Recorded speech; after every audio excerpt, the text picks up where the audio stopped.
ठीक है, अब बात करते हैं हम रीज़न क्या है कि जो रियल गैस है वो आइडियल गैस जैसे बिहेव क्यों नहीं करती है, वो डेविएशन जो होता है रियल गैस का आइडियल गैस से ऐसा हो क्यों रहा है। तो दो मेजर रीज़न है, ठीक है, और ये रीज़न मैं पहले भी बता चुका हूँ, इसको एक बार फिर से मैं डिस्कस कर रहा हूँ, ठीक है, स्पेसिफिक ध्यान रखना।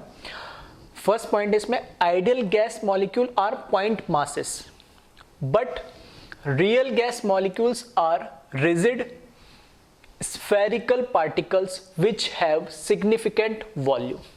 ठीक है, देखो आइडियल गैस जो डेराइव की गई है या आइडियल गैस इक्वेशन जब आई थी तो उसमें जो उस आइडियल गैस के जो पार्टिकल्स है या मॉलिक्यूल है उनके मास को, ठीक है, पॉइंट मास माना गया है। ठीक है, फिजिक्स में भी कई जगह आप जब डेरिवेशंस करोगे, ठीक है, तो वहां पर किसी ऑब्जेक्ट का मास पॉइंट मास यानी बिल्कुल, मैं ऐसा बोल सकता हूँ जैसा हम बोलते मैंने पॉइंट, जैसे हम बोलते हैं पेन से मैंने एक डॉट लगाया, पॉइंट लगा दिया, ठीक है, तो वो तो फिर भी बहुत बड़ा है। पॉइंट मास का मतलब होता है जिसका ऐसा ऑब्जेक्ट जिसका मास नेग्लिजिबल हो, ठीक है, जिसका मास हम कंसिडर करते ही ना हो। तो हम जो आइडियल गैस का जब डेरिवेशन किया गया तो आइडियल गैस के अंदर जो हमारे पास गैस के मॉलिक्यूल्स का जो पार्टिकल्स का मास है, ठीक है, वो पॉइंट मास माना गया है। नहीं तो पॉइंट मास है तो ऑब्वियस ही बात है कि वो कुछ ना कुछ कोई मास, ठीक है, उसका होगा ही नहीं। लेकिन रियल के अंदर हमें पता है हर एक गैस का मॉलिक्यूल का कुछ ना कुछ एक मास तो होता ही होता है। ठीक है, बोले हाइड्रोजन ही लो, हीलियम लो, नियॉन लो, नाइट्रोजन लो, ऑक्सीजन कुछ भी लो, कुछ तो मास होगा, होता ही होता है उसका, और मास है तो कुछ ना कुछ वो वॉल्यूम ऑक्यूपाई भी करता है। तो वही चीज यहाँ बताई गई है कि जैसे आइडियल गैस है तो यहाँ पे दिख रहा होगा ये, ठीक है, डॉट करके जो बना रखा है, तो ये इसको ये पॉइंट मास मैंने बता दिया। नहीं ठीक है, थोड़ा सा बस ऐसे फिजिकली फिजिबिलिटी दिखाने के लिए थोड़ा, ठीक है, दिमाग में इमेज बनी रहे कि आइडियल गैस है वो तो एक पॉइंट मास होता है, जबकि हमारे पास जो रियल गैस होती है वो बड़ा सा, देखो मैंने सर्किल बना रखा और इसका कुछ रिजिड स्पेरिकल पार्टिकल होता ही है। ठीक है, रिजिड स्पेरिकल पार्टिकल मतलब ये नहीं कि उसको मैं फर्दर और तोड़ दूं, ब्रेक कर दूं उस पार्टिकल को, ठीक है, यानी मतलब हाइड्रोजन का एटम है तो और तोड़ के मैं उसको छोटा कर दूं, तो ऐसा पॉसिबल नहीं है। तो रिजिड स्पेरिकल पार्टिकल है। यानी अब इस चीज को, अब बोले सर ये तो आपने कह तो दिया लेकिन अब कैसे मान ले, तो मानने के लिए एक जो रियल लाइफ से एग्जांपल है वो लिया है। कैसे? Gases occupy volume on condensation. ठीक है, gases occupy volume on condensation का मतलब क्या है कि हम कह रहे हैं कि आइडियल गैस के अकॉर्डिंग इसने बोला कि आइडियल गैस के पार्टिकल पॉइंट मास होते हैं, पॉइंट मास का मतलब उनका कोई मास नहीं होता, ठीक है। लेकिन रियल गैस के अकॉर्डिंग वो कह रहा है कि रिजिड स्फेरिकल पार्टिकल होता है और उसका कुछ ना कुछ मास होगा, वो कुछ ना कुछ वॉल्यूम ऑक्यूपाई करेगा। नहीं, अब जब इसका मास ही नहीं तो वॉल्यूम क्यों ऑक्यूपाई करेगा आइडियल के अकॉर्डिंग। तो हमें पता है कि किसी भी गैस को जब हम कंडेंस करते हैं, कंडेंस का मतलब है वो गैस फॉर्म से जब लिक्विड फॉर्म में कन्वर्ट होता है तो कुछ ना कुछ वॉल्यूम तो क्या करेगा, वो ऑक्यूपाई करेगा ही करेगा। एक थोड़ा सा और इसको फिजिबल समझने के लिए, अगर मैंने मान लो इस तरीके से मेरे पास एक क्या है, कंटेनर है जिसके ऊपर ये पिस्टन लगा दिया और ऊपर से मैं क्या लगा रहा हूं, इस पे प्रेशर लगा रहा हूं, ठीक है, और इसके अंदर मेरे पास क्या है, गैस के कोई गैस फिल कर दी मैंने, हाइड्रोजन नाइट्रोजन या कोई भी गैस मान लो, कोई गैस इसमें फिल कर दी। जब मैं इसमें प्रेशराइज करूंगा तो इसका वॉल्यूम कम होता जाएगा, ठीक है, क्योंकि हमें पता है P is inversely proportional to क्या, V, यही है ना, PV इक्वल्स टू nRT। तो अगर मैं प्रेशर बढ़ाऊंगा तो वॉल्यूम अपने आप क्या होगा, कम होगा। तो मैंने प्रेशर बढ़ाया, वॉल्यूम अपने आप क्या हो रहा है, कम हो रहा है। तो ऐसा तो है नहीं कि पूरा का पूरा लास्ट में आके पिस्टन पूरा आगे कहाँ पे, नीचे आके इसकी बॉटम पे टच हो जाएगा। अब कुछ ना कुछ जो लिक्विड के जो गैस के मॉलिक्यूल थे, कुछ ना कुछ तो किसमें थोड़ा सा तो वॉल्यूम ऑक्यूपाई करेंगे। क्यों? क्योंकि जब गैस के मॉलिक्यूल को जब मैंने प्रेशराइज करा तो मॉलिक्यूल्स के आते गए, पास में आते गए, और पास में आने के बाद अब ऐसा तो नहीं है कि एक दूसरे में मर्ज हो जाएंगे, टूट जाएंगे। अब वो जो जितना पास में ला सकता है उतना पास तो ले आए। अब वो गैस से किस में कन्वर्ट हो गए, लिक्विड के अंदर कन्वर्ट हो गए, तो कुछ तो वॉल्यूम वो ऑक्यूपाई कर ही रहे नहीं। अगर वो कुछ वॉल्यूम ऐसा ऑक्यूपाई नहीं कर रहे होते, ठीक है, पूरा हमारा जो पिस्टन है वो आगे बॉटम पे टच हो जाता और कुछ वॉल्यूम नहीं होता, तब मैं कह देता कि हाँ जो आइडियल गैस कह रही है बिल्कुल सही कह रही है कि गैसेस का तो कोई मास होता ही नहीं है, ठीक है, उनके पार्टिकल का तो पॉइंट मास होता है कि कोई फर्क ही नहीं पड़ता मास है या नहीं है। लेकिन रियल के अंदर हमें पता है कि जब हम किसी भी गैस को लिक्विड में कन्वर्ट करते तो गैस का वॉल्यूम तो वो जो कंटेनर है जो होगा उतना ले लेगा, लेकिन लिक्विड का जो वॉल्यूम है, ठीक है, वो जितना उसका पार्टिकल्स का साइज, मतलब लिक्विड में और गैस में फर्क क्या है कि गैस के पार्टिकल्स कहीं भी मूव कर रहे हैं और लिक्विड के पार्टिकल्स सब एक दूसरे से जुड़े हुए कुछ फोर्स ऑफ अट्रैक्शन है। तो जब लिक्विड के पार्टिकल गैस से लिक्विड में सॉरी जो गैस के पार्टिकल है ना किसी भी गैसियस फॉर्म से लिक्विड में कन्वर्ट हुए तो आपस में क्या होंगे, एक दूसरे के साथ कनेक्टेड होंगे। इसका मतलब है कुछ ना कुछ तो उन्होंने वॉल्यूम ऑक्यूपाई करा ही होगा ना। तो यही चीज, ये रियल लाइफ का एग्जांपल है, उससे हमें पता लगता है कि कुछ तो उसका मास है या नहीं। तो जो ये कह रहा है कि आइडियल गैस पॉइंट मास होता है, ये एक्चुअल में प्रैक्टिकली ये पॉसिबल नहीं है। कुछ ना कुछ तो हर गैस का मास होता है, जो हम रियल लाइफ से देख सकते हैं कि हम जब कंडेंसेशन करते हैं, ठीक है, कंडेंसेशन मतलब गैस फॉर्म को लिक्विड फॉर्म में कंडेंस करते हैं हम, ठीक है, उसको कंडेंस करते हैं तो कुछ ना कुछ वॉल्यूम तो वो ऑक्यूपाई करता है, और ऑक्यूपाई इसलिए कर रहा है क्योंकि उसका कुछ ना कुछ मास है। अगर मास नहीं होता तो वॉल्यूम कुछ ना कुछ ऑक्यूपाई करता ही नहीं।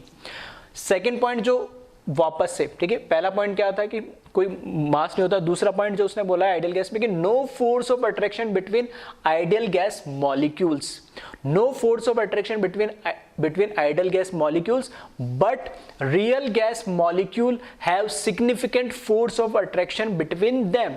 ठीक है, दोनों जो पॉइंट एक दूसरे से बिल्कुल जुड़े हुए, वो बोल रहा है कि आइडियल, सेकंड पॉइंट ये कह रहा है कि आइडियल गैस के अंदर कोई फोर्स ऑफ अट्रैक्शन नहीं होता है।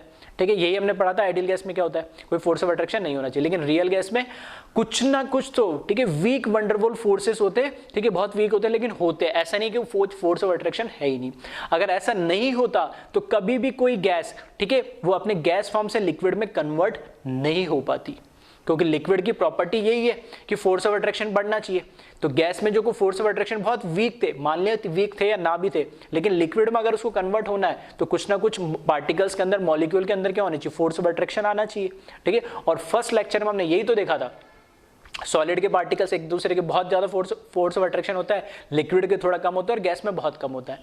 तो अगर मेरे को किसी एलिमेंट को, किसी गैस को, ठीक है, N2 को अगर मेरे को गैस फॉर्म से लिक्विड फॉर्म में कन्वर्ट करना है तो अल्टीमेटली करना क्या होगा, मेरे को उनमें फोर्स ऑफ अट्रैक्शन को बढ़ाना होगा। फोर्स ऑफ अट्रैक्शन को बढ़ा दूंगा तो वो मॉलिक्यूल्स जो इधर उधर रैंडमली मूव कर रहे हैं वो इतना रैंडमली नहीं मूव करेंगे और एक दूसरे के साथ बाउंडेड रहेंगे। तो वो एक कुछ, ठीक है, डेफिनेट शेप तो नहीं होगा लेकिन कुछ ना कुछ एक वॉल्यूम ऑक्यूपाई करेगा जो एक साथ जुड़े हुए होंगे पार्टिकल्स। ऐसा तो नहीं है लिक्विड का पार्टिकल अपने पानी नीचे गिरा, पार्टिकल्स निकल के उड़ गए हवा में, ऐसा तो नहीं होता। पार्टिकल्स जो जुड़े हुए होते हैं आपस में, तो वो किस वजह से होते हैं, उनमें फोर्स ऑफ अट्रैक्शन होता है। नहीं तो सेम बात यही है कि ये कह रहा है आइडियल के अंदर कोई फोर्स ऑफ अट्रैक्शन नहीं होता, लेकिन हमें पता नेचर में फोर्स ऑफ अट्रैक्शन तो होता है। फोर्स ऑफ अट्रैक्शन होता है तो कैसा पता लगे, तो वही एग्जांपल कि gases can be liquefied which indicate there should be some force of attraction। अगर मैं गैस को लिक्विफाई कर रहा हूं, ठीक है, लिक्विफाइड मतलब सॉलिड से लिक्विड में कन्वर्ट कर रहा हूं, इसका मतलब है तभी होगा जब उसमें कुछ ना कुछ फोर्स ऑफ अट्रैक्शन होगा। अगर फोर्स ऑफ अट्रैक्शन नहीं होता तो कभी भी लिक्विड में कन्वर्ट नहीं होती। तो अगर मैं बोलूं तो दोनों पॉइंट एक दूसरे से क्या जुड़े हुए कि उसका कोई मास नहीं होता तो मास होता है, ठीक है, ठीक है। दूसरी बात कि उसमें कोई फोर्स ऑफ अट्रैक्शन नहीं होता तो फोर्स ऑफ अट्रैक्शन भी होता है। तो ये दो अजम्पशन माने हमने आइडियल गैस इक्वेशन के लिए, और दोनों अजम्पशन जो है प्रैक्टिकल लाइफ में पॉसिबल नहीं है, ठीक है। तो इसी के लिए जो रियल गैस है उसके लिए हमें एक रियल गैस इक्वेशन डेवलप करने पड़ी, ठीक है। रियल गैस के लिए एक रियल गैस इक्वेशन डेवलप करने पड़ी। तो अब क्या इक्वेशन डेवलप करी, तो कई साइंटिस्टों ने उस पर काम करा, वंडरवॉल ने काम करा, ठीक है, बार्थलेट ने काम करा, इस तरह कई साइंटिस्टों ने काम करा, लेकिन जनरली वंडरवॉल ने ही सबसे पहले इनिशिएशन लिया था इस स्टेप में, इसलिए हम वंडरवॉल इक्वेशन ही पढ़ते हैं, ठीक है। तो उसने दो करेक्शन फैक्टर दिए थे, दो करेक्शन फैक्टर, एक वॉल्यूम करेक्शन फैक्टर और एक प्रेशर का करेक्शन फैक्टर। दो करेक्शन फैक्टर दिए, उसने आइडियल गैस इक्वेशन बोला कि ये करेक्शन फैक्टर डाल दो तो ये आइडियल गैस इक्वेशन अब किस में कन्वर्ट हो जाएगी, रियल गैस इक्वेशन में कन्वर्ट हो जाएगी, ठीक है। तो उसी को अब हमें देखना है। तो एक बार आप पहले इन जो पॉइंट्स है, ठीक है, समझने वाले पॉइंट्स है, लॉजिकल पॉइंट्स है, तो एग्जाम में ऑब्जेक्टिव इस तरह के लॉजिकल क्वेश्चंस भी पूछे जा सकते हैं। तो इनको एक बार आप कॉपी कर लें।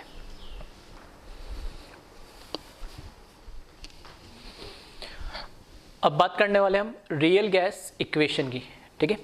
तो रियल गैस इक्वेशन क्या है, equation which is derived by considering volume occupied by gas molecule as well as force of attraction between gas molecule is known as real gas equation, ठीक है। रियल गैस इक्वेशन उस equation को बोला गया जिसके अंदर जो एक्चुअल नेचर के अंदर होता है या गैस मॉलिक्यूल के अंदर अकर होता है। दैट मीन कि हमें पता है कि जो मॉलिक्यूल्स है गैस के, वो उनका कुछ ना कुछ मास है, तो मास है तो कुछ ना कुछ वॉल्यूम ऑक्यूपाई जरूर करेंगे। तो वो जो वॉल्यूम ऑक्यूपाई कर रहे हैं हम उसके जो वॉल्यूम को ऑक्यूपाई जो कर रहा है उस वॉल्यूम को भी हम कंसिडरेशन में भी लेंगे। मतलब वो जो करेक्शन फैक्टर के अंदर, वॉल्यूम फैक्टर के अंदर जो करेक्शन होगा वो क्या होगा कि हम क्या बोल देते कि गैस का जो वॉल्यूम है वो क्या होता है, जिस कंटेनर में हमने लिया वो उसका वॉल्यूम हो जाएगा वही गैस का। लेकिन एक्चुअल में एक्चुअल वॉल्यूम होता क्या है, एक्चुअल वॉल्यूम वो चीज होती है जहां पर गैस का मॉलिक्यूल फ्रीली मूव कर सके यानी। लेकिन मैं बोल रहा हूं अगर मेरे पास 1000 उसके अंदर मॉलिक्यूल है गैस के, तो वो 1000 मॉलिक्यूल ने अपने अपने जहां पे भी घूम रहे होंगे वो कुछ ना कुछ तो स्पेस ऑक्यूपाई करी होगी, क्योंकि उनका कुछ मास है और मास है तो कुछ ना कुछ स्पेस ऑक्यूपाई करी होगी, वॉल्यूम ऑक्यूपाई करा होगा। तो अगर मैं एक पर्टिकुलर एक मॉलिक्यूल की बात करूं तो बाकी जो 999 ठीक है 999 जो मॉलिक्यूल्स है वो उनकी जगह नहीं मूव कर सकता, क्योंकि ऑलरेडी वहां उन्होंने कुछ ना कुछ वॉल्यूम ऑक्यूपाई कर रखा है। तो वो जो हम कह देते कि जो कंटेनर का वॉल्यूम है वही गैस का वॉल्यूम होगा, तो वो चीज कहना गलत इसलिए हो जाता है क्योंकि हर एक मॉलिक्यूल भी अपनी एक वॉल्यूम ऑक्यूपाई कर रहा है, जिसकी वजह से एक मॉलिक्यूल ऐसा नहीं है पूरे कंटेनर में फ्रीली मूव कर सकता है, कुछ ना कुछ वॉल्यूम वो मॉलिक्यूल्स भी ऑक्यूपाई कर रहे हैं। तो वो जो गैस के मॉलिक्यूल वॉल्यूम ऑक्यूपाई करे उसको भी हमें क्या करना पड़ेगा, कंसिडर करना पड़ेगा। दूसरी चीज फोर्स ऑफ अट्रैक्शन, ठीक है। Force of attraction ideal gas बोलता है कि कोई फोर्स ऑफ अट्रैक्शन होता ही नहीं है, ठीक है। जबकि हमें पता है कि अगर मेरे को लिक्विफाइड करना है, ठीक है, अगर किसी भी गैस को लिक्विफाइड करना है तो उसको क्या होना पड़ेगा, फोर्स ऑफ अट्रैक्शन को होना जरूरी है, अदरवाइज हो ही नहीं सकता है। और हमें पता है कि गैसेस को हम लिक्विफाइड कर सकते हैं, तो लिक्विफाइड कर रहे हैं इसका मतलब उनके बीच में कुछ ना कुछ फोर्स ऑफ अट्रैक्शन तो है, तभी हो पा रहा है, अदरवाइज नहीं होता है नहीं। That means force of attraction को भी हमें कंसिडर करना पड़ेगा। उस फोर्स ऑफ अट्रैक्शन से एक करेक्शन फैक्टर और आता है प्रेशर वाला, ठीक है, वो क्या आता है उन दोनों को देखेंगे। तो दो करेक्शन फैक्टर में देखने, एक वॉल्यूम का करेक्शन फैक्टर और एक प्रेशर का करेक्शन फैक्टर।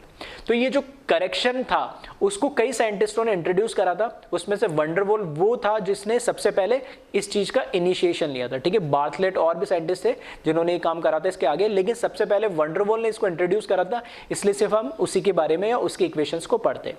तो रियल गैस की इक्वेशन को जो रिप्रेजेंट करता है उसको हम बोलते हैं वंडरवॉल गैस इक्वेशन, जो वंडरवॉल ने इंट्रोड्यूस करी। Van der Waals introduce volume correction as well as pressure correction in ideal gas equation. अब वंडरवॉल ने बोला कि देखो जो आइडियल गैस इक्वेशन है बिल्कुल एप्लीकेबल है, वो आइडियल गैस पे होगा, लेकिन जो रियल गैस है उसमें हमें पता है कि कुछ ना कुछ प्रेशर में और एक वॉल्यूम, जो किसकी वजह से हो रहा है, एक तो उनकी साइज और एक उसके बीच में फोर्स ऑफ अट्रैक्शन की वजह से। तो वो करेक्शन अगर इंट्रोड्यूस कर दे इसके अंदर तो ये आइडियल गैस इक्वेशन को हम रियल गैस पे भी यूज कर सकते हैं। तो वो काम किसने करा, वंडरवॉल ने करा। तो अब वो क्या करेक्शन है वो हमें देखना है। तो पहला करेक्शन है वॉल्यूम करेक्शन, ठीक है। तो फर्स्ट करेक्शन है वॉल्यूम करेक्शन। वॉल्यूम करेक्शन में क्या बोला है, actual volume of the gas is the volume available for free movement, ठीक है। यही चीज मैं अभी तुम्हें समझा रहा था कि एक्चुअल वॉल्यूम है क्या, ठीक है। अगर मैं बोलूं मेरे पास ये कंटेनर है, ठीक है, इस कंटेनर के अंदर क्या है, बहुत सारे गैस के क्या है पार्टिकल्स है, यानी ठीक है, बहुत सारे गैस के पार्टिकल्स है। तो अब मैं बोल रहा हूं कि अगर मैंने इन सबको इकट्ठा कर लिया, तो मैंने मान लिया इस कोने पर मैं लेकर आ गया, ये वॉल्यूम इन्होंने कुछ ना कुछ क्या करा, ऑक्यूपाई करा लिया। सारे मॉलिक्यूल्स को मैंने इकट्ठा करा और यहाँ एक जगह जब मैंने देखा तो इतना वॉल्यूम ऑक्यूपाई कर रहे। तो ये मान लो अगर 1000 लीटर है तो ये कुछ, ठीक है, बहुत कम मान लो, यानी ठीक है 0.00001 ml मान लो, ठीक है, इतना छोटा है, लेकिन कुछ तो कर रहा है ना ऑक्यूपाई, ठीक है।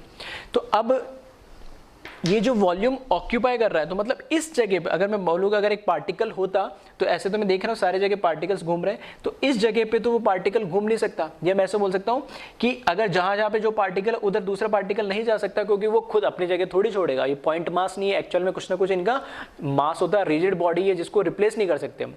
तो ये वॉल्यूम फैक्टर हमें यही बताता है, वॉल्यूम करेक्शन फैक्टर हमें ये बताता है वॉल्यूम करेक्शन में कि हर एक पार्टिकल की जो मॉलिक्यूल के, जो गैस के मॉलिक्यूल के हमारे जो पार्टिकल्स है, उनकी कुछ ना कुछ एक साइज है और वो कुछ ना कुछ एक वॉल्यूम ऑक्यूपाई करेगा। तो एक्चुअल वॉल्यूम हम क्या बोलते हैं, जो पार्टिकल फ्रीली मूव कर सके। तो ऐसा पूरा स्पेस जो कंटेनर का वो यूज एक पार्टिकल नहीं कर सकता। तो इसका मतलब है कि जो गैस का जो जितने भी गैस के मॉलिक्यूल्स के हमारे जितने भी गैस के मॉलिक्यूल्स है, ठीक है, उन सब का वॉल्यूम हमें क्या करना पड़ेगा, उस कंटेनर की वॉल्यूम में से सबट्रैक्ट करना पड़ेगा, तब मैं उसको बोलूंगा कि ये एक्चुअल वॉल्यूम है। जैसे हम जनरली क्या बोलते थे कि स्टार्टिंग से हम चैप्टर स्टार्ट करा, हमने बोला कि वॉल्यूम ऑफ गैस क्या होगा, जिस भी कंटेनर में उसको स्टोर करोगे वो हो जाएगा, लेकिन उस वॉल्यूम को सबट्रैक्ट करना पड़ेगा जो वॉल्यूम गैस के मॉलिक्यूल्स ऑक्यूपाई कर रहे थे, ठीक है। तो वही हमने करा। V एक्चुअल क्या होगा, एक्चुअल वॉल्यूम क्या होगा, is equals to V container, volume of container minus volume of molecules. ये मॉलिक्यूल्स का वॉल्यूम आपको माइनस करना पड़ेगा क्योंकि इस स्पेस को वो यूटिलाइज नहीं कर पा रहा फ्रीली मूवमेंट करने के लिए, ठीक है। तो V actual is equals to volume of container. अभी तक सिर्फ हम ये मान के चलते थे कि जो वॉल्यूम ऑफ कंटेनर है वही एक्चुअल वॉल्यूम हो रहा है, लेकिन वंडरवुल ने बोला कि अगर आपको रियल गैस में सच में इसको इंप्लीमेंट करना है, उसको इक्वेशन को यूज करना है, तो आपको ये करेक्शन करना पड़ेगा क्योंकि मॉलिक्यूल्स का भी कुछ ना कुछ वॉल्यूम है। तो वहां पे उस मॉलिक्यूल के वॉल्यूम को सबट्रैक्ट कर दिया। अब उसको नोटेशन में कैसे लिखा, V एक्चुअल को V कंटेनर का वॉल्यूम है, ठीक है, चाहे कंफ्यूजन हो तो V कंटेनर लिख लेना इधर। ये V क्या है, वॉल्यूम ऑफ कंटेनर, ये एक्चुअल वॉल्यूम है, और माइनस B, ये B एक कांस्टेंट है, B एक कांस्टेंट है, सुनना ध्यान से क्या बोल रहा हूं, B एक कांस्टेंट है, और ये B क्या रिप्रेजेंट करता है, एक मॉलिक्यूल की साइज को रिप्रेजेंट करता है। B क्या रिप्रेजेंट करता है, एक मॉलिक्यूल की साइज को रिप्रेजेंट करता है। अगर मैं एक स्पेसिफिक काइंड ऑफ गैस की बात करूं तो उसके मॉलिक्यूल की साइज क्या हो जाएगी, फिक्स। तो अगर मैं एक गैस की बात कर रहा हूं तो उसमें एक गैस के मॉलिक्यूल की साइज हो गई फिक्स, तो वो क्या हो गया उसके लिए, कांस्टेंट। B की वैल्यू गैस पे डिपेंड करेगी ये कौन सी गैस है, ठीक है। जैसे जैसे गैस की साइज बढ़ती जाएगी B की वैल्यू भी बढ़ती जाएगी, क्योंकि B क्या रिप्रेजेंट कर रहा है, साइज ऑफ मॉलिक्यूल, ठीक है।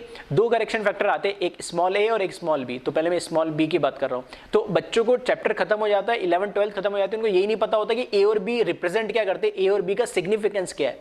तो वही मैं बता रहा हूं, जो b करेक्शन फैक्टर है, b ये जो करेक्शन फैक्टर है ये साइज ऑफ मॉलिक्यूल को रिप्रेजेंट करता है, और ये किस पे डिपेंड करेगा, नेचर ऑफ गैस पे। अगर मैं बोल रहा हूं अभी इस कंटेनर में एक ही टाइप की गैस है, तो एक ही टाइप का मॉलिक्यूल होगा, एक ही टाइप का मॉलिक्यूल है, तो ऑब्वियस ही बात है उसकी साइज भी क्या होगी, सेम होगी, तो मेरे लिए क्या हो गया, कांस्टेंट हो गया। तो B यहां पर एक पर्टिकुलर टाइप की गैस के मॉलिक्यूल की साइज को रिप्रेजेंट कर रहा है, ठीक है। तो ये एक कांस्टेंट है, और क्यों कांस्टेंट बोल रहा हूं वो भी आपको समझ में आ गया। ये 1 मोल के लिए, अगर अब मेरे पास एक तो नहीं, मैंने बोला 1000 गैस के मॉलिक्यूल्स है, तो यहाँ पे मैं क्या कर दूंगा, नंबर ऑफ जो भी मोल्स आ रहे n से कर दूंगा, ठीक है। ये 1 मोल के लिए, और ये बस n लगा दिया मैंने आगे यहाँ पर, ठीक है, फॉर्मूले में। तो V actual equals to volume of container minus number of mole into size of molecule, that is B। तो V actual equals to V minus NB। ये फॉर्मूला आपको ध्यान रखना है, ये करेक्शन फैक्टर है। अब B क्या है, ठीक है, तो B यहां पर है volume occupied by 1 mole of gas. एक मोल गैस कितना वॉल्यूम ऑक्यूपाइड कर रही है वो रिप्रेजेंट करता है B।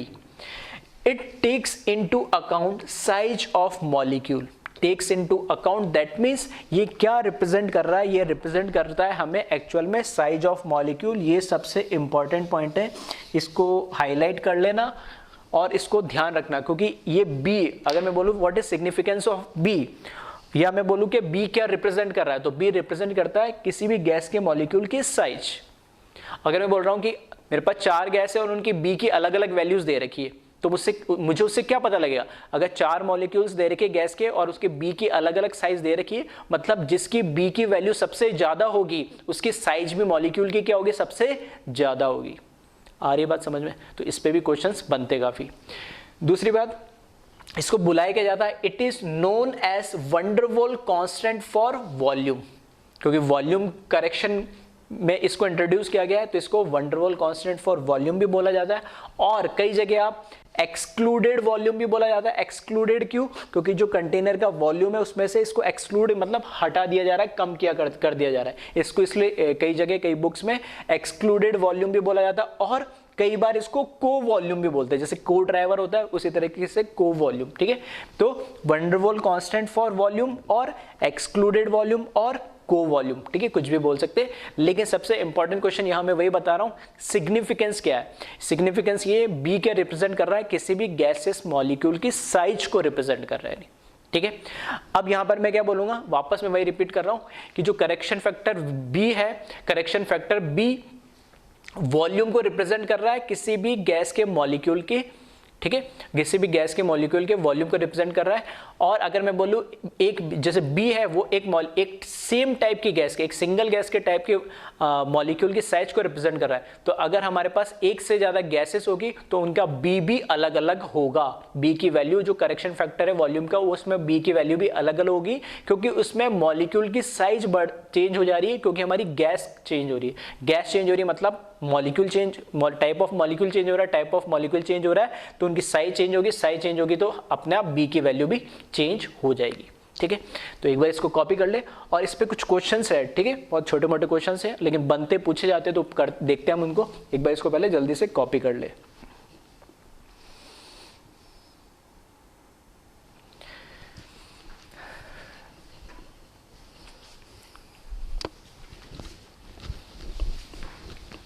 ठीक है, तो आई थिंक करेक्शन फैक्टर जो वॉल्यूम वाला है वो आपको यहां से क्लियर हो गया होगा कि B है क्या, वो आपको क्लियर होना चाहिए, रिप्रेजेंट किसको कर रहा है और इसकी ज़रूरत क्यों पड़ी। ठीक है, तो वो थोड़ा सा बस आपकी नॉलेज के लिए मैंने बता दिया कि जो वॉल्यूम एक्चुअल में हम कंसिडर कर रहे थे उसमें कंटेनर में जो पार्टिकल्स है उनका वॉल्यूम भी आ रहा था नहीं, तो वो पार्टिकल्स का जो वॉल्यूम है गैस के पार्टिकल्स का वॉल्यूम, उसको हमने क्या करा, बस एक्सक्लूड कर दिया, हटा दिया।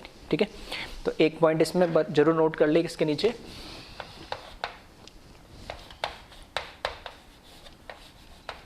Higher the value of B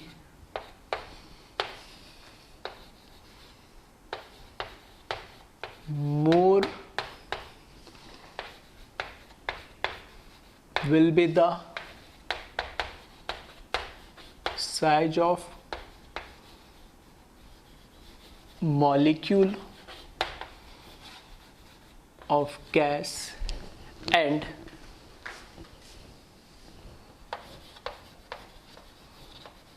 larger will be volume of gas. ठीक है, ये दोनों तीनों चीज़ें अपने आप से जुड़ी हुई है। अगर मैं बोल रहा हूँ बी की वैल्यू ज़्यादा है तो मैं ऐसे ही बोल सकता हूँ कि गैस के मॉलिक्यूल की साइज ज़्यादा है, या मैं ऐसे भी बोल सकता हूँ उसका जो गैस के पार्टिकल्स है उनका वॉल्यूम ज़्यादा है, या उल्टा बोल दूँ अगर वॉल्यूम गैस का ज़्यादा है तो उनकी साइज ज़्यादा है या बी की वैल्यू ज़्यादा है। ठीक है, वाइस वर्सा कैसे भी आप बोल सकते हो। अब इसमें देखो एग्जाम्पल के लिए, ठीक है, अगर मेरे को कंपेयर करना है, ठीक है, चलो क्वेश्चन की फॉर्म में लिख लेते हैं।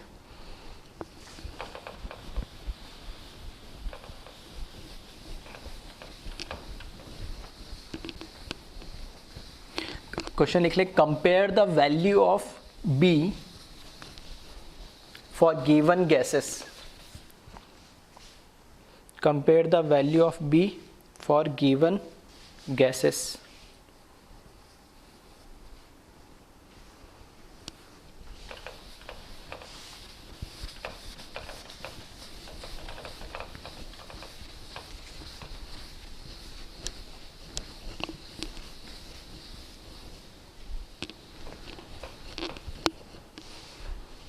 ठीक है, क्वेश्चन लिखे इसमें, compare the value of B. ठीक है, अब क्वेश्चन कैसे पूछ सकता था, compare the value of B for given gases और विच ऑफ द, अगर दो ही सिर्फ एक ही देता, दो गैसेस देता तो पूछ लेता which among of the molecule has higher volume.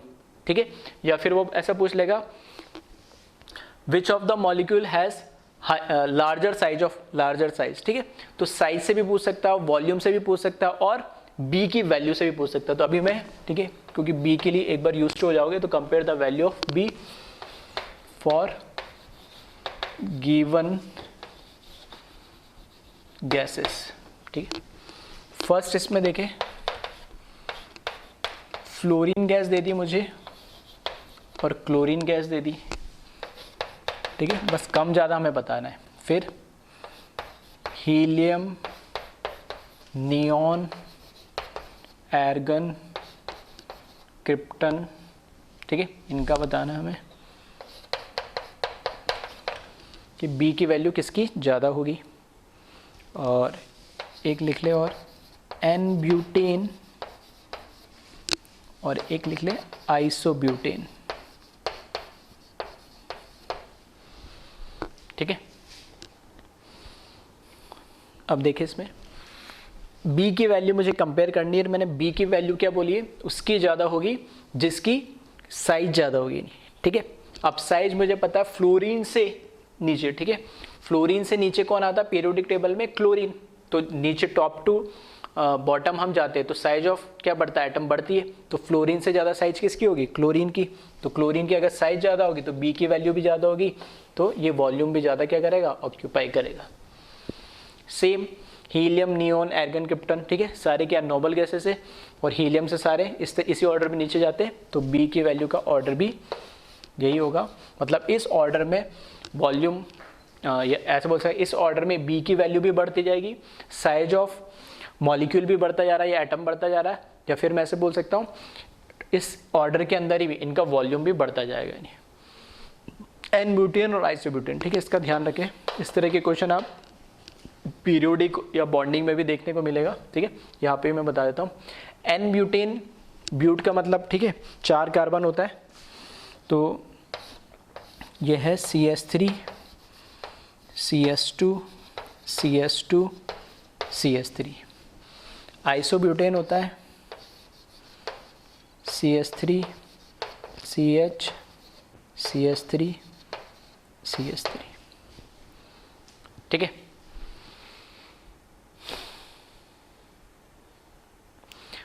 N butane और आइसोब्यूटेन दोनों में से बताना है कि किसकी बी की वैल्यूम या किसका वॉल्यूम ज़्यादा होगा।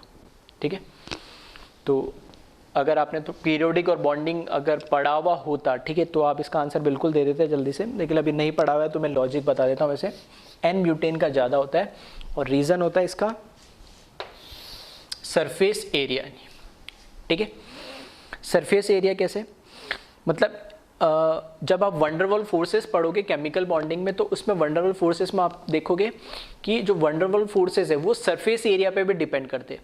अगर हमारे पास मॉलिक्यूलर फार्मूला क्या हो जाए, सेम हो जाए, मॉलिक्यूलर फार्मूला अगर सेम हो जाए, ठीक है, तो ये एक दूसरे के एक तरीके से आइसोमर है यानी। ठीक है, तो ये आइसोमर वगैरह, ठीक है, वैसे नाम सुना होगा, फिर भी हम इसको ऑर्गेनिक में आगे पढ़ेंगे, लेकिन ये है कि इनका मॉलिक्यूलर फार्मूला जब सेम होता है तो हम उनकी साइज से डिसाइड करते हैं। साइज से कैसे डिसाइड करेंगे कि जितना ज़्यादा सरफेस एरिया होगा, ठीक है, मॉलिक्यूल का जितना ज़्यादा सरफेस एरिया होगा उतना ही ज़्यादा वहाँ पर फोर्स ऑफ अट्रैक्शन या फोर्स ऑफ मतलब दो मॉलिक्यूल के बीच में दो मॉलिक्यूल के बीच में इंटरेक्शन बढ़ेगा, मतलब फोर्स ऑफ अट्रैक्शन बढ़ेगा।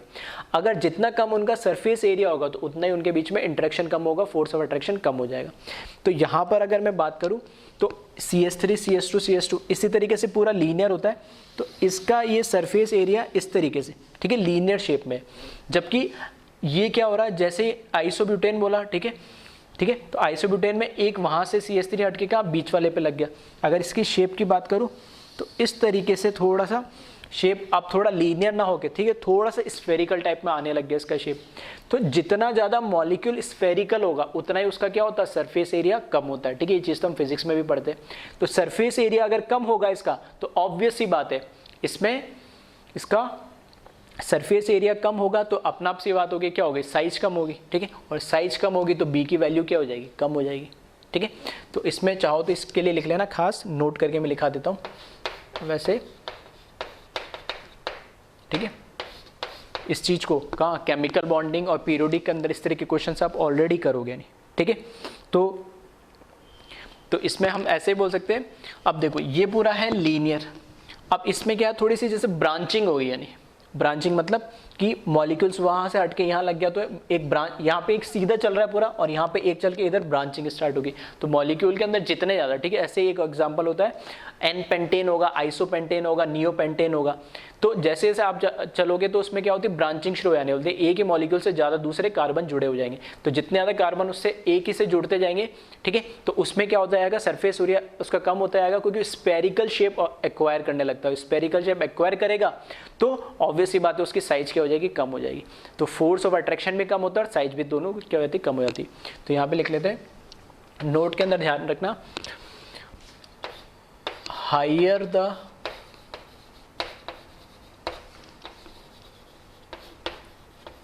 surface area, higher the surface area, more will be value of B. दूसरा, and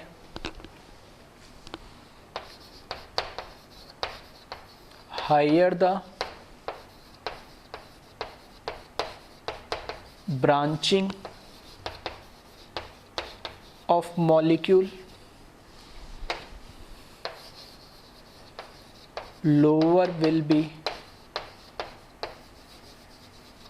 value of B volume correction factor.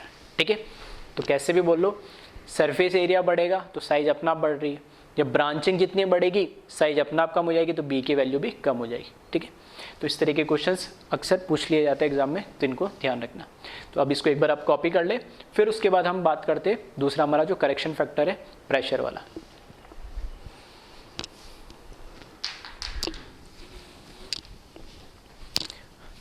फिर देखिए सेकंड करेक्शन फैक्टर, जिसे हम बोलते हैं प्रेशर करेक्शन। अब इसको ध्यान से समझना, ठीक है, एक एग्जांपल से मैं समझा रहा हूँ। देखो दोनों केस ले रहा हूँ मैं। फर्स्ट केस ले रहा हूँ मैं आइडियल गैस का। इसमें क्या है, ये वॉल ऑफ कंटेनर मैंने बना दी है, ठीक है, वॉल। ये जो छोटा सा आपको दिख रहा है, ठीक है, क्योंकि हम इसको क्या बोलते हैं, पॉइंट मास बोलते हैं। किसको, आइडियल गैस के पार्टिकल्स को हम पॉइंट मास बोलते हैं। तो मैंने पॉइंट बना दिया, ये एक पार्टिकल है, ये दूसरा पार्टिकल, ये दो पार्टिकल हो गए।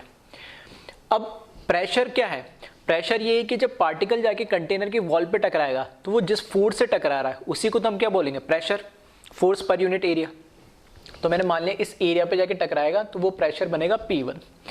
अब हो क्या रहा है, क्योंकि हमें पता है कि जितने भी उस कंटेनर के अंदर गैस के मॉलिक्यूल्स होंगे, ठीक है, जो भी पार्टिकल्स होंगे, तो आइडियल गैस क्या कहता है कि उनमें कोई भी किसी भी तरह का फोर्स ऑफ अट्रैक्शन नहीं होता, सब इंडिविजुअल होते। तो अगर इसके पीछे ऐसे बहुत सारे चारों तरफ से पार्टिकल्स घेरे हुए होंगे, अगर मैं एक पार्टिकल को कंपेयर करूं तो इस पार्टिकल को सिर्फ समझने के लिए मैंने एक पार्टिकल और बनाया, तो इस पार्टिकल पे इस दूसरे पार्टिकल का, दूसरे मॉलिक्यूल का कोई इन्फ्लुएंस नहीं है, मतलब उनमें से किसी भी तरह का, उन दोनों में आपस में किसी भी तरह का फोर्स ऑफ अट्रैक्शन नहीं है। मतलब ये अपनी फुल स्पीड से जाएगा, जितनी उसकी कैपेबिलिटी वो जाके उसको स्ट्राइक करेगा, और वो जो फोर्स लगेगा पर यूनिट एरिया पे वो क्या कहलाएगा, उसका प्रेशर कहलाएगा। अगर मैं एक पार्टिकल की बात करूं, ये किसकी बात हुई, आइडियल गैस में। रियल गैस में क्या है, ये मैंने बड़े बना दिए, क्योंकि उसमें क्या होता है, रिजिड स्फेरिकल जो इसका पार्टिकल का साइज होता है, तो मैंने उस हिसाब से बड़ा बनाया। एक पार्टिकल रियल गैस का, ये दूसरा पार्टिकल, ये भी क्या कर रहा है, इस एरिया पे जाके ऊपर प्रेशर डाल रहा है, वो डाल रहा है P2। लेकिन मुझे पता है कि रियल गैस में कुछ ना कुछ फोर्स ऑफ अट्रैक्शन तो होता ही होता है, नेग्लिजिबल तो नहीं होता है। तो इसके ऊपर जो दूसरा पार्टिकल है इसके पीछे, उसके बीच में कुछ फोर्स ऑफ अट्रैक्शन है। अब मुझे बताओ, एक पार्टिकल जो बिल्कुल फ्री है, उस पर किसी का इन्फ्लुएंस नहीं है, और एक पार्टिकल जिस पे दूसरा, ये तो एक ही पार्टिकल बना है, इसकी चारों तरफ कितने सारे पार्टिकल होंगे, सब में कुछ ना कुछ, ठीक है, भले छोटा सा हो लेकिन कुछ ना कुछ फोर्स ऑफ अट्रैक्शन तो होगा, कुछ ना कुछ तो इन्फ्लुएंस होगा। तो वो जो इसकी स्पीड होगी मूव करने की, जो स्ट्राइक करने की स्पीड होगी, उसको ये इन्फ्लुएंस करेंगे या नहीं करेंगे, बिल्कुल करेंगे। ठीक है, तो ये पीछे से ऐसा मान लो सिंपल सा कि ये पार्टिकल्स अपने आप जा रहा है, इसको कोई परेशान नहीं कर रहा, अपनी स्पीड से जितना दम था जाके टकरा दिया, प्रेशर लगाया उसने।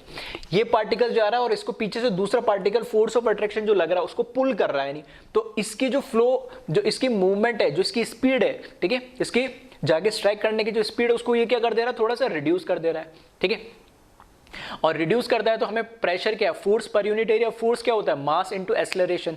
ठीक है, तो ऑब्वियस ही बात है, एक्सेलरेशन फिर वही आ जाओ तो क्या सब किस पे डिपेंड करेगा, स्पीड पे तो डिपेंड कर ही रहा है। तो ये फुल स्पीड से स्ट्राइक कर रहा है, ये थोड़ी कम स्पीड से करेगा, क्योंकि ये दूसरे जो पार्टिकल है उसके इन्फ्लुएंस में आ रहा है, और उसका फोर्स ऑफ अट्रैक्शन की वजह से इसकी स्ट्राइक करने की जो टेंडेंसी वो थोड़ी सी कम हो गई।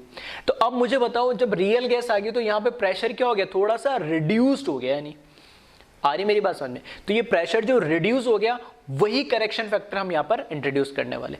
तो अगर मैं बोलूं जो P1 है और P2 को कंपेयर करूं, तो P1 तो है रियल गैस के चक्कर, रियल गैस के अंदर प्रेशर, और P2 है आइडियल गैस का प्रेशर। ठीक है, एक पार्टिकल की बात कर लो, एक मॉलिक्यूल की, कोई दिक्कत नहीं। ठीक है, तो P1 ऑब्वियस सी बात क्या होगा, क्योंकि हमें पता है जो P1 है वो ज्यादा होगा किससे, P2 से। ठीक है, क्योंकि यहां ज्यादा स्पीड से जाके मॉलिक्यूल स्ट्राइक करेगा और या कम स्पीड से करेगा तो P1 जो होगा वो ज्यादा होगा आइडियल वाला किससे, रियल से। तो जो कम है वो कितना कम है, हमने उसको मान लिया ये करेक्शन है बीटा। बीटा प्रेशर कम है, यानी बीटा भी क्या एक प्रेशर ही है, ठीक है। तो क्योंकि प्रेशर को प्रेशर में ऐड कर सकते हैं तो मैंने इसको बीटा नाम दे दिया। अब ये बीटा है क्या, बीटा, ठीक है, इसको जब मैथमेटिकली कैलकुलेट करा, डेराइव किया गया तो बीटा की वैल्यू आती है बीटा इक्वल्स टू ए। ए एक कांस्टेंट है, स्मॉल ए। दो कांस्टेंट होते हैं करेक्शन फैक्टर में, मैंने बोला था एक स्मॉल ए और एक स्मॉल बी।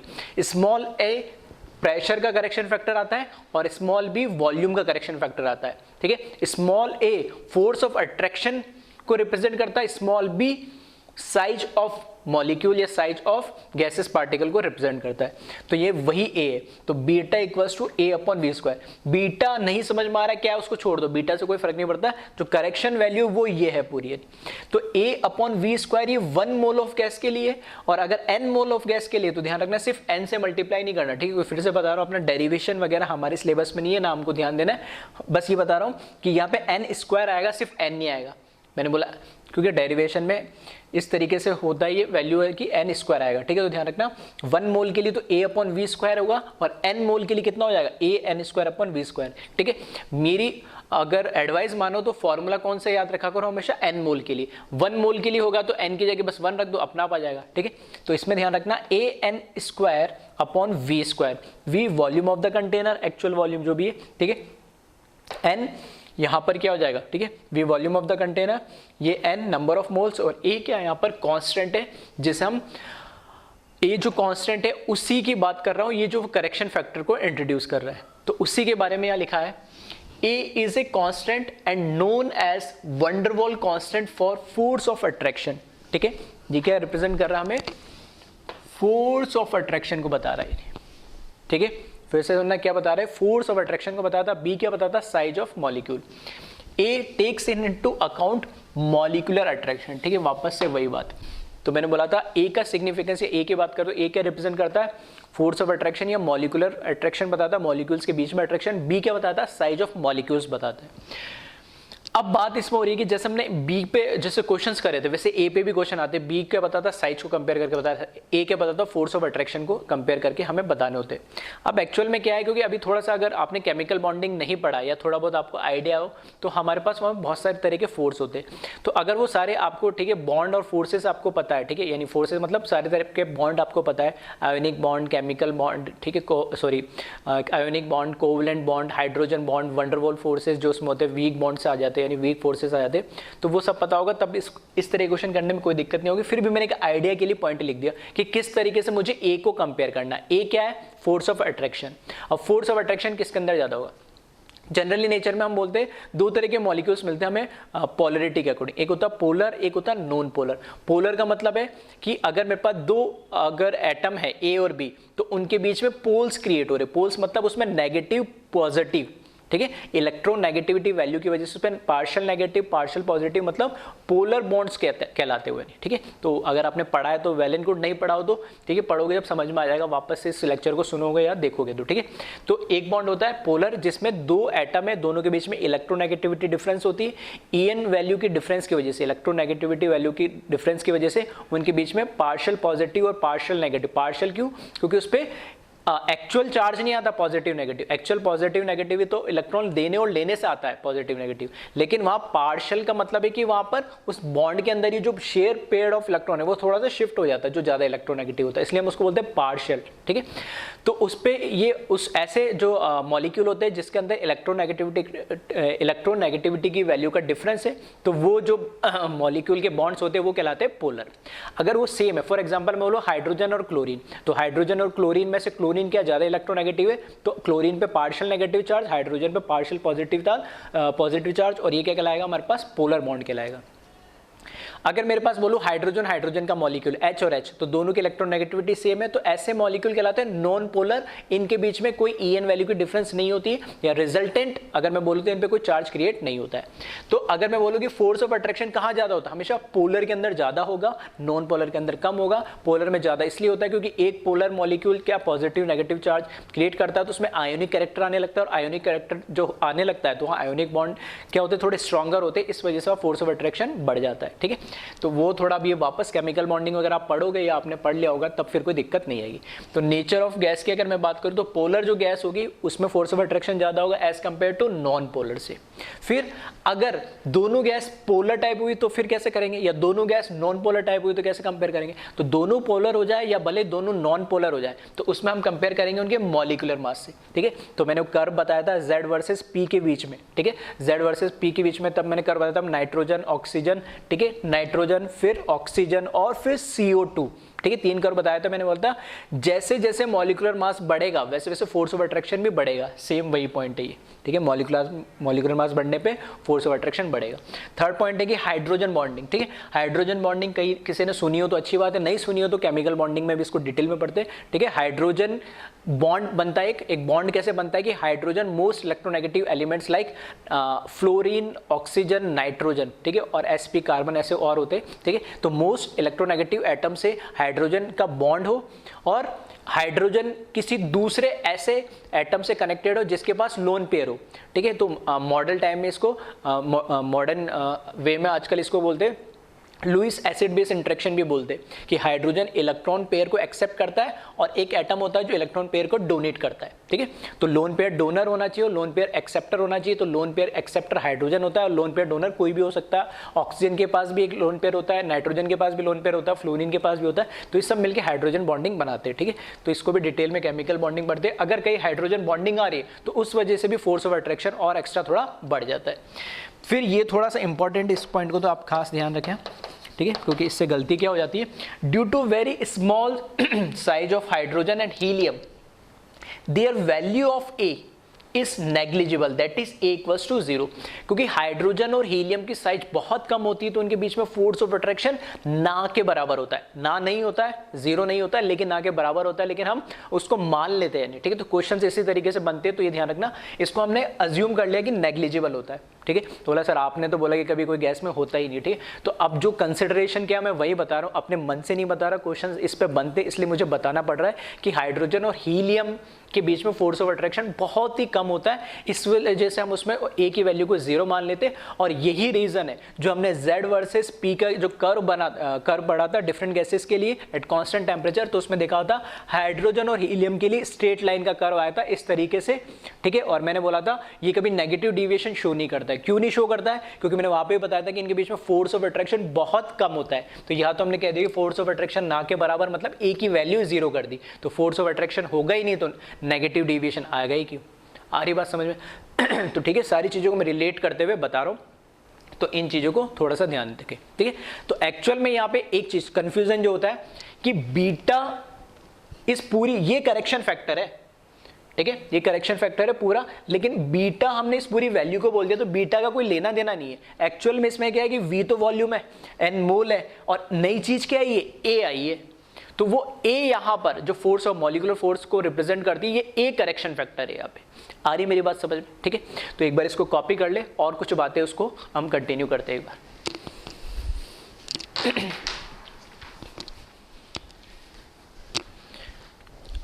फिर देखिए इसमें सिग्निफिकेंस ऑफ वैल्यू ऑफ ए, ठीक है। इसकी ए की वैल्यू का एक सिग्निफिकेंस और इंपॉर्टेंट, ठीक है, उसको थोड़ा सा एक बार ध्यान से समझ लेना। हमने बोला है कि ए की वैल्यू जितनी ज़्यादा होगी उतना ही फोर्स ऑफ अट्रैक्शन ज़्यादा होगा, ठीक है। तो यहाँ लिखा है higher the value of a more will be force of attraction, ठीक है। Hence easier to liquefy the gas. इसका क्या मतलब है, देखो वही मैंने बताया गैस का और लिक्विड में फ़र्क क्या। अगर एक मॉलिक्यूल गैस फॉर्म में, मतलब एक जैसे फॉर एग्जांपल मैं बोलो नाइट्रोजन का गैस फॉर्म ले लो या नाइट्रोजन का लिक्विड फॉर्म में ले लो, तो दोनों में डिफरेंस क्या है, फर्क है फोर्स ऑफ अट्रैक्शन का। कि गैस फॉर्म में तब बोलेंगे जब मॉलिक्यूल्स दूर दूर होंगे, और लिक्विड फॉर्म में तब बोलेंगे जब मॉलिक्यूल्स थोड़े क्या आ जाएंगे, पास पास आ जाएंगे। तो अगर मेरे को गैस फॉर्म से लिक्विड फॉर्म में कन्वर्ट करना है किसी का, तो मुझे क्या करना पड़ेगा, मॉलिक्यूल को पास पास लाना पड़ेगा। और पास पास कौन आना चाहेगा, जिसमें फोर्स ऑफ अट्रैक्शन ज़्यादा होगा। तो यहाँ पर क्या होता है कि ए की वैल्यू ज़्यादा है तो फोर्स ऑफ अट्रैक्शन ज़्यादा होगा, तो उसको लिक्विफाई करना थोड़ा आसान हो जाएगा। आसान कैसे लिक्विफाई कैसे कर रहे हैं कि मैं एक स्पेसिफिक कंडीशन होती है, ठीक है, नेक्स्ट टॉपिक हमारा लिक्विफिकेशन ही होगा, ठीक है, उसमें और देखेंगे, लेकिन एक आइडिया दे रहा हूँ थोड़ा सा कि फॉर एग्जांपल मैंने एक कंटेनर लिया, उसमें गैस फिल है, तो ऊपर मूवेबल पिस्टन है, तो मूवेबल पिस्टन को मैं ऊपर से कंप्रेस कर रहा हूँ, नीचे आ रहा है, तो अब उसके अंदर जो गैस के पार्टिकल्स है वो क्या होने लगे, पास पास आने लगे, तो उनमें क्या हो जाएगा, अगर फोर्स ऑफ अट्रैक्शन अगर पहले से ही थोड़ा अच्छा है तो वो और जल्दी जल्दी स्ट्रांगली पास में आएंगे, इजीली पास में, मतलब अच्छे से पास में आने लगेंगे और एक दूसरे के साथ बॉन्ड बना के और वो लिक्विफाइड इजीली हो जाएंगे। अगर फोर्स ऑफ अट्रैक्शन उसमें अच्छा नहीं है तो हम पे और ज्यादा प्रेशर, और ज्यादा, जब मेरे को 50 एटीएम में अगर कोई लिक्विफाई हो जा रहा है और एक को 100 एटीएम चाहिए, तो अच्छा कौन होगा लिक्विफाई होने के लिए, जिसको 50 एटीएम मतलब कम प्रेशर चाहिए। कम प्रेशर इसलिए चाहिए क्योंकि उसमें ऑलरेडी फोर्स ऑफ अट्रैक्शन ज्यादा है, तो थोड़ा सा जैसे ही आप मॉलिक्यूल पास में ले जाओगा वो उसके साथ क्या करेगा, अट्रैक्शन करके और मॉलिक्यूल को अपने साथ बाउंड कर लेगा नहीं, ठीक है। तो लिक्विफिकेशन इसको अभी हम पढ़ेंगे आगे, लेकिन ध्यान ये रखना कि ए की वैल्यू ज्यादा मतलब फोर्स ऑफ अट्रैक्शन ज्यादा, तो उसको लिक्विफाई करना आसान इसलिए होगा क्योंकि उसमें फोर्स ऑफ अट्रैक्शन पहले से ही ज्यादा है, तो जैसे ही मॉलिक्यूल को हम फोर्सफुली पास में लाएंगे तो उसके बाद उसके साथ वो क्या करेगा, बाउंड हो जाएगा और पास में मॉलिक्यूल सारे कंसिस्ट हो जाएंगे।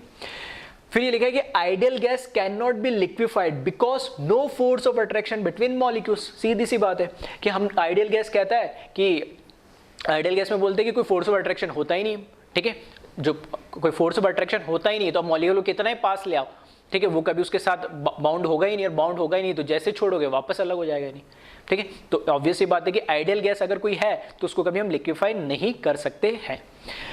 नेक्स्ट दे रखा, higher the value of lower will be liquefaction pressure, that is A is inversely proportional to LP, कि A की वैल्यू जितनी ज्यादा होगी मतलब फोर्स ऑफ अट्रैक्शन जितना ज्यादा होगा, लिक्विफिकेशन प्रेशर उतना ही कम होगा। लिक्विफिकेशन प्रेशर मतलब वो प्रेशर किसी गैस को लिक्विफाई करने के लिए अप्लाई करना पड़ता है, जैसे अभी मैं एग्जांपल दे रहा था, ठीक है। तो अगर किसी गैस को लिक्विफाई करना, एक गैस को लिक्विफाई करने के लिए मेरे को 50 एटीएम चाहिए और एक दूसरी गैस को लिक्विफाई करने के लिए 100 एटीएम, मतलब मेरे को ज्यादा प्रेशर कर लगाना है, तो इसका मतलब क्या है कि फोर्स ऑफ अट्रैक्शन उसमें कम है जिसमें ज्यादा प्रेशर लगाना पड़ रहा है। नहीं, अगर कम प्रेशर में ही वो लिक्विफाई हो जा रहा है, इसका मतलब क्या, उसमें फोर्स ऑफ अट्रैक्शन ज्यादा है, तो इसलिए हमने क्या लिखा, force of attraction is inversely proportional to liquefaction pressure. Force of attraction जहां ज्यादा होगा वो लिक्विफाई इजीली हो जाएगा, तो प्रेशर मुझे कम लगाना पड़ेगा, तो फोर्स ऑफ अट्रैक्शन ज्यादा होगा तो लिक्विफाई इजीली हो जाएगा, तो प्रेशर कम लगाना पड़ेगा तो प्रेशर कम हो जाएगा। इसका उल्टा, फोर्स ऑफ अट्रैक्शन कम होगा तो मुझे प्रेशर क्या लगाना पड़ेगा, ज्यादा, ताकि वो लिक्विफाई हो सके।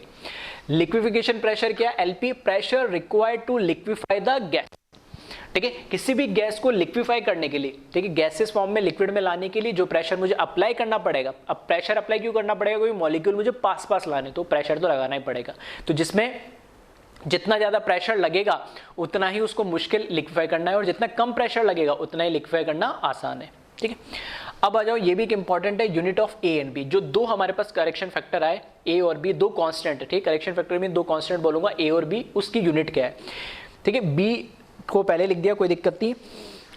B की यूनिट लिखी मैंने लीटर पर मोल, कैसे, क्योंकि हमें पता है, हमने लिखा था V actual equals to volume of container minus N into B।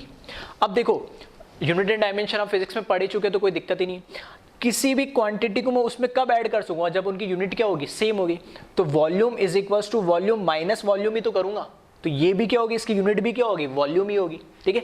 अब अगर इसको और सिंप्लीफाई करना हो तो आप इसको ऐसे लिख सकते हो, NB, या NB यहां से हटा दो और अच्छे से, V container minus V actual divide by N, simple सी बात है, ठीक है। वैसे नहीं समझ पा रहे हो कि वॉल्यूम में ऐड होगा, तो ऐसे देख लो, B की यूनिट निकालनी है तो इसकी भी वॉल्यूम होगी, इसकी वॉल्यूम में से वॉल्यूम सेपरेट करोगे तो भी यूनिट तो वॉल्यूम ही रहेगी, तो वॉल्यूम और N क्या, मोल, तो वॉल्यूम पर लीटर पर मोल, ठीक है, वॉल्यूम की यूनिट लीटर पर मोल।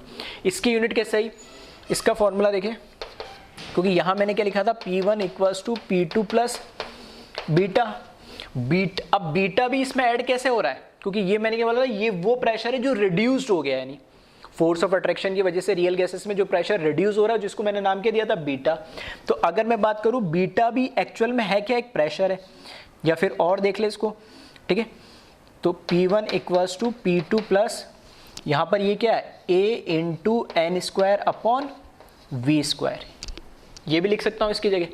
अगर इसकी जगह मेरे को और सिंप्लीफाई करना है, ठीक है, तो इसको क्या करूँगा मैं, an² upon v² is equals to P1 minus P2 कर दूँ। इसको इधर ले गया। अब मेरे को a की वैल्यू चाहिए तो वॉल्यूम को उधर ले जाऊँ मैं, ठीक है, तो यहाँ से मैं हटा दे रहा हूँ। नीचे तो आ जाएगा n² और इधर इंटू आ जाएगा v², और यहाँ से, ठीक है, यहाँ से मैं क्या कर दे रहा हूँ, इन दोनों को हटा दे रहा हूँ, ठीक है। स्पेस नहीं है तो मैंने एक ही स्टेप में, चाहो तो दूसरा स्टेप तुम लिख लेना, मेरे पास स्पेस नहीं तो मैंने यहीं से कर दिया। अब देखना, P माइनस प्रेशर करोगे तो भी यूनिट क्या आएगी, एटीएम। एटीएम वॉल्यूम का स्क्वायर मतलब लीटर का स्क्वायर, और नीचे मोल, n का स्क्वायर मतलब मोल का स्क्वायर। तो ये यूनिट इस तरीके से, ठीक है, सिंपल तरीके से। आप भूल जाओ तो भी आप, अगर आपको चीज़ें पता है तो आप डेराइव कर सकते हो, अदरवाइज यूनिट डायरेक्ट याद रख सकते हो तो वो और भी बढ़िया है, ठीक है। अब यहाँ पे तो हमने बात कर ली कि जो वंडरवॉल गैस इक्वेशन है उसमें दो करेक्शन फैक्टर, एक तो वॉल्यूम में मिला और एक प्रेशर में मिला। तो हमारी जो आइडियल गैस इक्वेशन है P into v equals to nRT, तो यहाँ प्रेशर का करेक्शन फैक्टर प्लस वॉल्यूम का करेक्शन फैक्टर अगर इंट्रोड्यूस कर दूं तो मेरी वंडरवॉल गैस इक्वेशन, ठीक है, डेवलप हो जाएगी, जनरेट हो जाएगी, जिसको हम रियल गैस पे यूज कर सकते हैं। तो एक बार इसको जल्दी से कॉपी करें और फिर मैं बताता हूं किस तरीके से वंडरवॉल गैस इक्वेशन हम इसमें लिखेंगे, ठीक है। तो आपने कॉपी कर लिया होगा इसको, ठीक है। तो इसको अब देखिए, वंडरवॉल गैस इक्वेशन मुझे जब लिखनी है,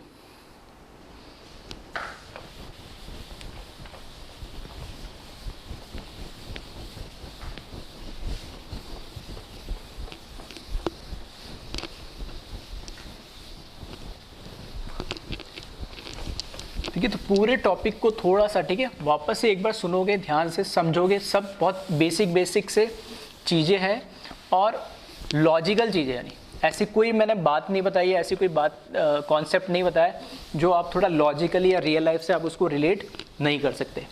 तो एक बार ध्यान से इन चीज़ों को फिर से देख लेना, और वंडरवॉल गैस इक्वेशन कैसा है ये वो पूरा मैंने बता दिया है। अब बस मैं इक्वेशन लिख रहा हूँ।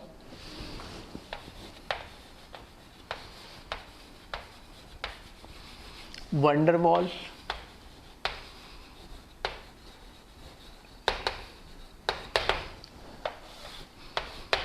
ठीक है, हमें पता है जो आइडियल गैस इक्वेशन है वो होती P into v is equals to N into R into T.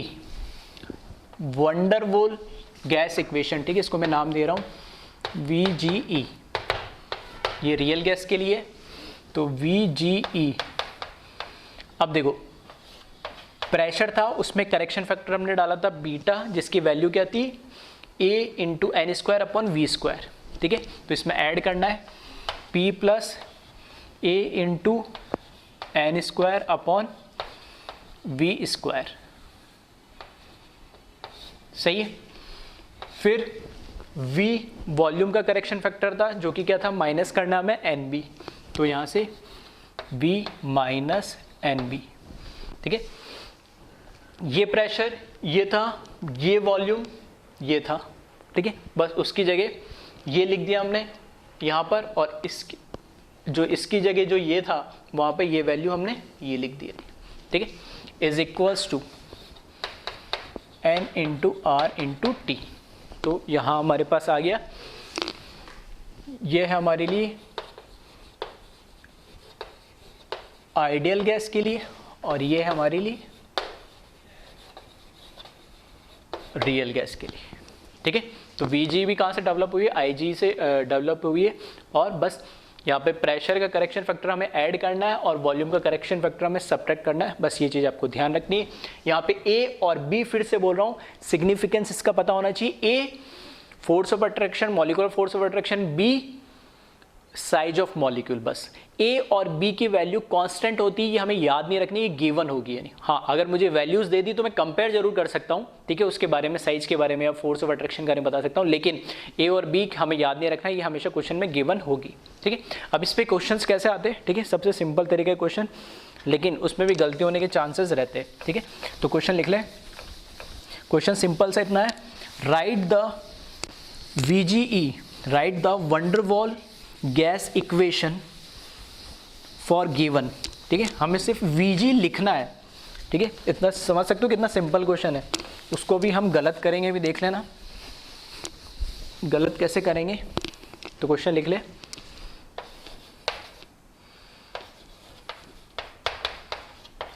Right the, short में लिख रहा हूँ, फुल फॉर्म में लिख लेना, wonder ball gas equation for given gases. First है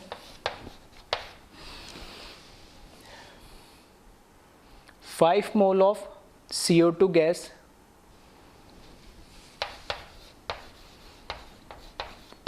5 मोल ऑफ CO2 गैस, ठीक है, अज्यूमिंग रियल, ठीक है, क्योंकि VG लिख रहे तो रियल होनी ही चाहिए, ठीक है।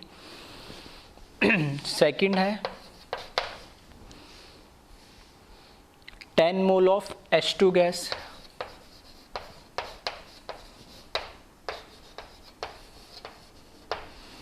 और एक और लिख ले थर्ड,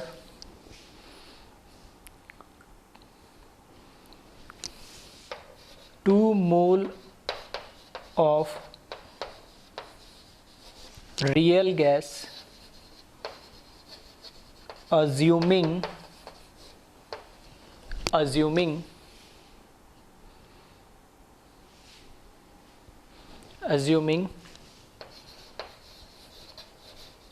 negligible molecular size, ठीक है। 3 हमें गैसेस दे दिए, उनके लिए हमें VG लिखनी है, ठीक है।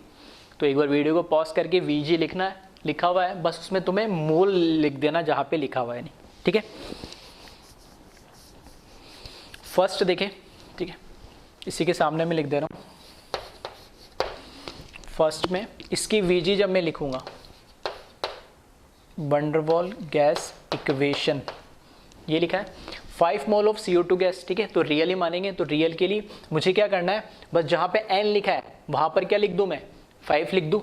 तो n का स्क्वायर करेंगे, मतलब 5 का स्क्वायर करेंगे तो कितना आ जाएगा 25, और इधर क्या आएगा 5। तो बोला मैंने बहुत सिंपल सा क्वेश्चन है, सिर्फ लिखना ही है, ठीक है। तो क्या करना है, P प्लस A को एज इट इज लिखेंगे, कांस्टेंट नहीं दे रखा तो नहीं लिख सकते। n की जगह क्या लिखेंगे, ये 5 मोल दे रखे तो 5 लिखेंगे, तो स्क्वायर करेंगे तो 25, तो इसको ऐसे लिख दो 25A divided by V square into V minus n की जगह वापस 5 लिखेंगे, तो ये हो जाएगा 5B is equals to n वापस 5, तो 5RT। बस हो गया, सिंपल सा था। ऐसे ही आपको दूसरा और तीसरा लिखना है, लेकिन मुझे पूरी उम्मीद है कि गलत लिखोगे आप, ठीक है। चलो आइए अब देखते कितने लोगों ने सही लिखा है। इस बार कितने दे दिए, 10 मोल ऑफ H2 दे दिए, ठीक है। 10 मोल ऑफ H2 दे दिए, तो यहाँ पर क्या लिखेंगे 10, ठीक है। 10 लिखेंगे तो यहाँ पर कितना हो जाएगा 100, तो P plus 100A upon V square, ऐसे लिखा है सबने, सही है, सबने ऐसे लिखा होगा। लेकिन हम भूल गए कि अभी मैंने लिखाया था हाइड्रोजन और हीलियम, हाइड्रोजन और हीलियम के अंदर A की वैल्यू बहुत छोटी होती है, नेग्लिजिबल होती है, तो उसमें हम A की वैल्यू क्या कंसिडर करते हैं 0। बस यही से आपका आंसर हो गया 0, ठीक है, और नंबर भी आपको उसमें मिलेंगे 0। तो यहाँ पर मैं A की जगह क्या रख दूंगा 0, तो अब यहाँ पे कुछ भी रख दूँ क्या फ़र्क पड़ता है, ये तो पूरा टर्म वैसे ही गायब हो जाएगा, ठीक है। बिकॉज यहाँ पर हाइड्रोजन के केस में A की वैल्यू क्या होगी 0 होगी, तो यहाँ पे जो मैं VGE लिखूँगा तो उसमें ये टर्म तो पूरी 0 हो जाएगी, तो P प्लस 0 लिखूँगा तो भी क्या आएगा P आएगा, तो ये टर्म होगी गायब। हाँ, साइज के लिए कुछ नहीं बोला उसने, सिर्फ मॉलिक्यूलर फोर्स के लिए बोला है, ठीक है। तो V माइनस n की जगह कितना लिखूँगा 10, तो V minus 10B is equals to nRT की जगह 10RT, सही है। अब तो मैंने हिंट दे दी, तो थर्ड वाला भी कर ही लोगे। थर्ड में दे रखा 2 mole of real gas assuming negligible molecular size. Negligible molecular size का मतलब क्या हो गया कि उसकी साइज नेग्लिजिबल करनी है, मतलब हमें उसे इग्नोर करना है, और साइज को कौन रिप्रेजेंट करता है B। इसका मतलब B की वैल्यू यहाँ पर क्या हो जाएगी 0, B की वैल्यू 0 हो जाएगी, ठीक है। तो मैं जगह नहीं है तो यहाँ पर लिख देता हूँ, है ना। थर्ड के लिए जब मैं VGE की वैल्यू लिखूंगा तो इसने बोल दिया assuming negligible molecular size, that means B equals to क्या हो जाएगा, इसमें 0 हो जाएगा, 0 हो जाएगा तो B की वैल्यू यहाँ 0 हो जाएगी, तो V में से 0 माइनस करोगे तो भी V रहेगा, तो यहाँ पर हो जाएगा P प्लस कितने मोल दे दी 2, तो 2 का स्क्वायर करेंगे यहाँ तो हो जाएगा 4A अपॉन V स्क्वायर, और यहाँ पर क्या आ जाएगा, सिर्फ V आ जाएगा, और कितने दे दी 2 मोल्स, तो 2 इंटू R इंटू T, इस तरीके से। ठीक है, तो बहुत सिंपल टाइप के क्वेश्चन है, बस आपको ध्यान से पढ़ना है क्वेश्चन में क्या कह रहा है। हाइड्रोजन हीलियम के लिए ध्यान रखें उसमें A की वैल्यू 0 है, और इस तरीके से भी क्वेश्चन बना के दे सकता है कि कोई भी अननोन गैस है, हमें पता ही नहीं गैस कौन सी, बस बोल दिया रियल गैस है, रियल गैस है तो बस VG अप्लाई कर दूंगा, VG अप्लाई कर दूंगा तो B की वैल्यू 0 लेनी क्योंकि मॉलिक्यूलर साइज 0 है। इस केस में ये क्वेश्चन मैंने पूरा नहीं लिखा है, वो ऐसा बोल देगा 5 mole of CO2 gas assuming real, ठीक है, क्योंकि आइडियल तो कुछ होती नहीं, हम रियल को ही आइडियल मान लेते, ठीक है, तो क्वेश्चंस तो हर तरीके से आ सकते हैं, तो उसमें लिखा हुआ होगा कि ये रियल है या आइडियल, उसके अकॉर्डिंग है नहीं, ठीक है। तो अभी मैं मान के चल रहा हूँ कि सारी गैसेस कैसी है, रियल गैसेस है। तो एक बार इसको देख ले और फिर से लेक्चर को ध्यान से सुनोगे समझोगे तो और अच्छे से समझ में आएगा, ठीक है। एक बार इसको कॉपी कर ले।